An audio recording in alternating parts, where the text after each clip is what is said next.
الحمد لله الحمد لله رب العالمين والعاقبة للمتقين والصلاة والسلام على رسوله سيد المرسلين رحمة للعالمين شفيع المذنبين سيد الأولين والآخرين سيدنا ومولانا محمد رسول رب العالمين وعلى آله وصحبه أجمعين أما بعد فأعوذ بالله من الشيطان الرجيم بسم الله الرحمن الرحيم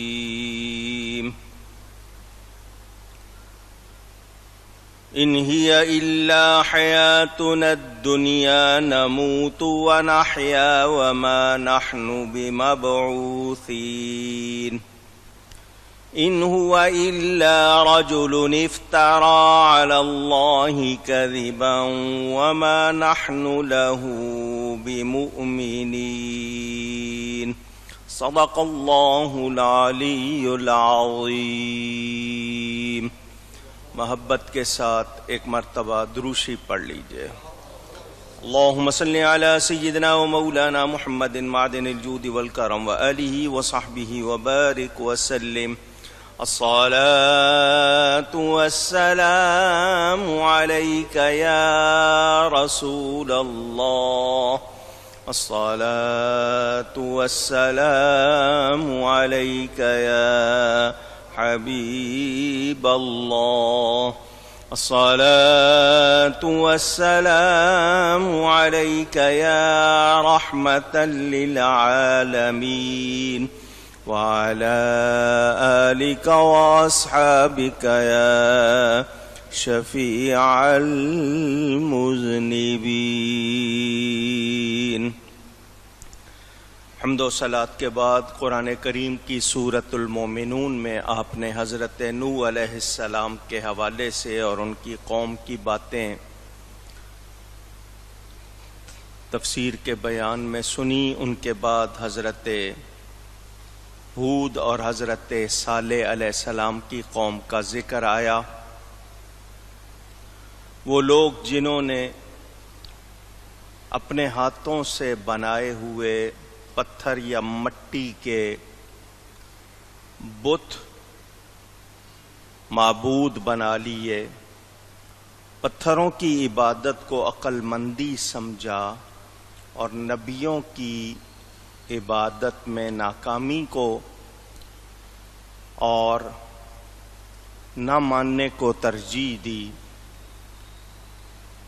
اپنے آپ کو ثابت کیا کہ وہ کتنے احمق ہیں، بے وقوف ہیں، کہ نبی کا کہنا ماننا ان کے نزدیک غلط تھا اور پتھروں کی پوجا درست تھی. وہ لوگ اپنے مردے دفن کیا کرتے تھے، ہندوؤں کی طرح جلاتے نہیں تھے.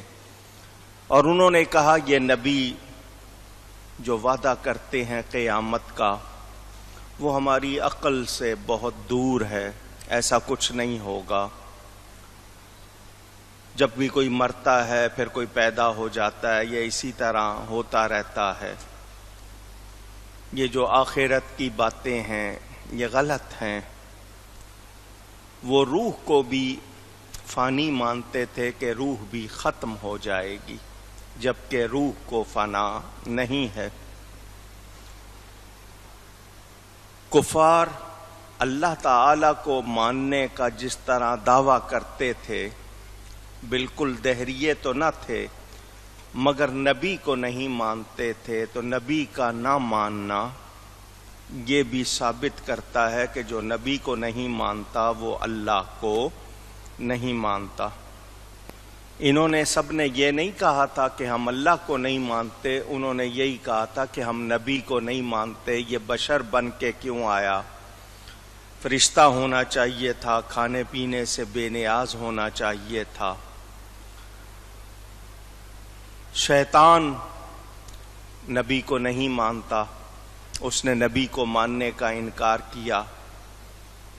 وہ باقی سب کچھ مانتا ہے مگر کافر ہے۔ تو پتہ چل گیا کہ جو نبی کا انکار کرے وہ مومن نہیں ہو سکتا۔ ان سب نے آخرت کا انکار کیا اور نبی کے لیے کہا کہ وہ ایک بشر ہے۔ اللہ تعالی نے ان لوگوں کو تباہ کیا۔ نبی نے دعا کی کہ یا اللہ میری مدد فرما، ان پر عذاب نازل فرما کہ انہوں نے مجھے جھٹلایا۔ اللہ تعالیٰ کی طرف سے جواب آیا، بس کچھ دیر کی بات ہے، یہ صبح کریں گے پچھتاتے ہوئے۔ تو پھر ایک چیخ چنگھاڑ انہوں نے سنی اور اللہ فرماتا ہے ہم نے انہیں گھاس اور کوڑا کر دیا۔ یہاں سے پتہ چلا کہ توبہ کا دروازہ جب تک کھلا ہے، توبہ کا ایک وقت ہے، اگر کوئی توبہ اس کے درمیان نہیں کرتا تو پھر اس کی توبہ قبول نہیں ہوتی۔ وہ لوگ جو عذاب دیکھ کر اپنے کفر پر شرمندہ ہوں گے، اس وقت ان کو شرمندگی کا کوئی فائدہ نہیں ہوگا۔ یہ بھی معلوم ہو گیا کہ انسان کے اندر برداشت کی ایک حد ہے۔ فرشتے کی چیخ کو انسان برداشت کر سکتا نہیں۔ بجلی کی کڑک، بادل کی گرج سے انسان دہل جاتا ہے، فرشتے کی چیخ تو اس سے بھی بہت بڑی چیز ہے۔ حضرت صالح علیہ السلام کی قوم سمود کا آپ نے یہ ذکر سنا۔ اللہ فرماتا ہے دور ہوں ظالم لوگ۔ میں پھر بات کروں گا ایک مرتبہ، پھر آپ کو یہ کہوں گا کہ ظالم کون ہوتا ہے جو جھوٹ کو سچ کہے، سچ کو جھوٹ کہے، کام کسی کا ہو نام کسی کا لے دے، بیان کسی کے بارے میں ہو لگا کسی اور پر دیا جائے، یہ ظلم ہے اور ظالموں کو ہدایت نہیں ملتی۔ آج بھی کتنے لوگوں کا یہ کاروبار ہے کہ وہ قرآن کی وہ آیتیں جو کافروں کے بارے میں، بت پرستوں اور بتوں کے بارے میں اتری ہیں، ان آیتوں کو وہ مسلمانوں پر لگاتے ہیں اور نبیوں ولیوں پر لگاتے ہیں۔ لوگوں کو پتہ نہیں ہوتا، وہ یہی سمجھتے ہیں یہ قرآن پڑھ رہا ہے، لیکن جو سنانے والا ہے وہ کس قدر ظلم کر رہا ہے، وہ اپنے انجام کو بلائے ہوئے ہے۔ اللہ فرماتا ہے پھر ان کے بعد ہم نے اور سنگتیں پیدا کی اور لوگ پیدا ہوئے کہ کوئی امت اپنے وقت سے میعاد سے پہلے نہ جائے گی نہ رہے گی۔ ہر ایک کا وقت تھا، پہلے قومیں آتی رہیں، ان کا ایک وقت تھا، اس کے بعد ان کا سلسلہ ایک کے بعد دوسرا، دوسرے کے بعد تیسرا۔ اللہ تعالیٰ ارشاد فرماتا ہے ثم ارسلنا رسلنا تترا، پھر ہم نے اپنے رسول بھیجے ایک کے پیچھے دوسرا۔ کلما جاء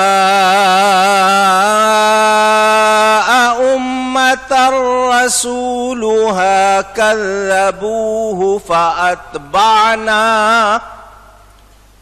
جب کسی امت کے پاس اس کا رسول آیا تو انہوں نے اس کو جھٹلایا، ماننے سے انکار کر دیا، اس کی تکذیب کی، اس کو جھٹلایا۔ فَأَتْبَعْنَا بَعْضَهُمْ بَعْضًا وَجَعَلْنَاهُمْ أَحَادِيثَ، تو ہم نے اگلوں سے پچھلے ملا دیے اور انہیں کہانیاں کر ڈالا۔ فَبُعْدًا لِقَوْمٍ لَا يُؤْمِنُونَ، تو دور ہوں وہ لوگ کہ ایمان نہیں لاتے۔ پہلی بات، کسی قوم کو جب تک ہدایت کا پیغام نہیں پہنچا، قوم نے وہ پیغام نہیں سنا، انکار نہیں کیا، اس وقت تک ان پر عذاب نہیں آیا۔ پہلے ان کے لیے ہدایت کا انتظام کیا گیا، ہدایت کے بعد ان کو موقع دیا گیا، لیکن جب قوم نے انکار کیا، قوم نے ضد کی، قوم نے جھٹلایا، پھر ان پر عذاب کی صورت بنی کہ نبی نے دعا کی، عذاب کی، جس کو آپ بد دعا کہتے ہیں۔ جب تک نبی نے وہ دعا نہیں کی، قوم کی سرکشی جتنی چاہے بڑھتی رہے، ان پر عذاب نہیں آیا، کیونکہ قرآن میں ہے وَمَا كُنَّا مُعَذِّبِينَ حَتَّى نَبْعَثَ رَسُولًا۔ یہاں سے یہ بات واضح ہو گئی کہ کوئی قوم ایسی نہیں کہ جس کے پاس ہدایت کے لیے نبی کو نہیں بھیجا گیا، تمام جتنی بھی قومیں آئیں۔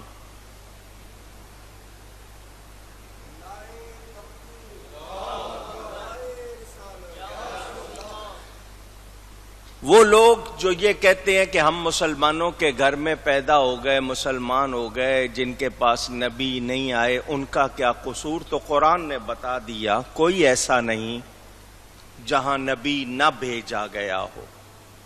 نبی کو ہر علاقے میں بھیجا گیا، ہر قوم کے پاس بھیجا گیا۔ جب قوم نے انکار کیا، نبیوں کو جھٹلایا، سرکشی کی، سرکشی کا مطلب حد سے بڑھ گئے، اور پھر انہوں نے وہ کچھ کیا کہ نبی نے دعا کر دی بد دعا کے لیے، جس کو ہم لفظ استعمال کہتے ہیں دعائے ہلاکت یا عذاب، پھر اس پر عذاب آیا۔ حضرت شعیب علیہ السلام، لوط علیہ السلام، ان کی قوموں کے احوال آپ سنتے رہتے۔ یہ تمام قصے ہماری عبرت کے لیے بیان ہوئے کہ ہم ان کو سن کر سبق حاصل کریں اور ان برائیوں میں خود کو نہ ڈالیں۔ اور جو لوگ آج بھی انکار کر رہے ہیں وہ ہوش میں آئیں، وہ دھیان دیں، مگر آج وہ عذاب نہیں آتے، کیوں کہ ہمارے پیارے نبی پاک صلی اللہ علیہ وسلم نے دعا فرما دی کہ یا اللہ پہلی قوموں کی طرح میری امت پر عذاب نہ آئے۔ اب یہاں آپ نے سنا کہ ہر امت کی ایک میعاد تھی، ایک زمانہ تھا، ایک وقت تھا۔ پہلے تمام نبی کسی نہ کسی قوم، کسی علاقے اور کسی وقت کے لیے آئے۔ جب وہ وقت پورا ہو گیا، ان کی نبوت کا زمانہ ختم ہو گیا، دوسرا نبی آ گیا۔ مگر ہمارے پیارے نبی پاک صلی اللہ علیہ وسلم پوری کائنات کے نبی ہیں اور قیامت تک انہی کا زمانہ ہے۔ ان کے بعد کسی قسم کا کوئی نبی نہیں ہے، یہ یاد رہے۔ اللہ فرماتا ہے ہم نے پھر رسول بھیجے ایک کے پیچھے دوسرا۔ جب بھی کسی امت کے پاس اللہ کا بھیجا ہوا رسول آیا تو ان قوموں نے اپنی عادت کو یہی ایسا ہی رکھا کہ رسولوں کا انکار کرتے رہے۔ تو پھر انکار کرنے والوں کا وہی حال ہوا جو پہلوں کا، یعنی اگلوں سے پچھلوں کو ملا دیا، یعنی ہلاکت کے حوالے سے جیسے پہلے برباد ہوئے تھے ان کو بھی برباد کر دیا، ورنہ یہ کفار نہ دوزخ میں ملے ہوئے ہوں گے نہ برزخ میں، بتایا عذاب میں، ہلاکت میں۔ ہر قسم کے کافروں کا علیحدہ ٹھکانہ ہوگا، سب ایک درجے میں نہیں ہوں گے۔ اللہ نے جب ان کو ہلاک فرمایا تو پھر ان میں سے کوئی ایک فرد یا ایک آدمی بھی نہیں بچا، صرف ان کی باتیں رہ گئیں، ان کی کہانیاں رہ گئیں، ان کے قصے رہ گئے جو قرآن میں بیان ہوئے کہ ایسے لوگ ہوئے تھے۔ مثلاً علاقے، اگر آج بھی دنیا کے نقشے پہ دیکھا جائے تو وہ علاقے آج بھی نظر آتے ہیں۔ آپ کے اپنے پاکستان میں یہ مونجو ڈارو کیا چیز ہے؟ دھسا دیا گیا زمین پر، ان کو زمین کے اندر دھسا دیا گیا۔ آج زمین کھود کر آپ دیکھ رہے ہیں کہ اندر کوئی قوم تھی، ان کی کوئی تہذیب تھی، مدائن صالح موجود ہے، مدینہ منورہ سے آگے جائیں پہاڑوں میں وہ پورا علاقہ جن میں وہ لوگ رہتے تھے، تو وہ کہانیاں کہ یہاں کوئی قوم تھی مگر ان میں سے کوئی بھی بچا نہیں۔ تو اب یہ دیکھ کر کے کیسے مضبوط گھر بنائے ہوئے تھے، کتنے ان لوگوں کے اندر کاریگری کے وہ لوگ ماہر تھے، کچھ بھی ان کا بچا نہیں، صرف باتیں رہ گئیں۔ تو جو سمجھدار ہوگا وہ پہلوں کے انجام سے سبق حاصل کرے گا اور اپنے آپ کو مصیبت سے، معصیت کا مطلب گناہوں سے بچائے گا، نافرمانی سے بچائے گا۔ سمجھدار اسی کو کہیں گے جو پہلے کا انجام دیکھ کر اپنے آپ کو سنبھال لے گا۔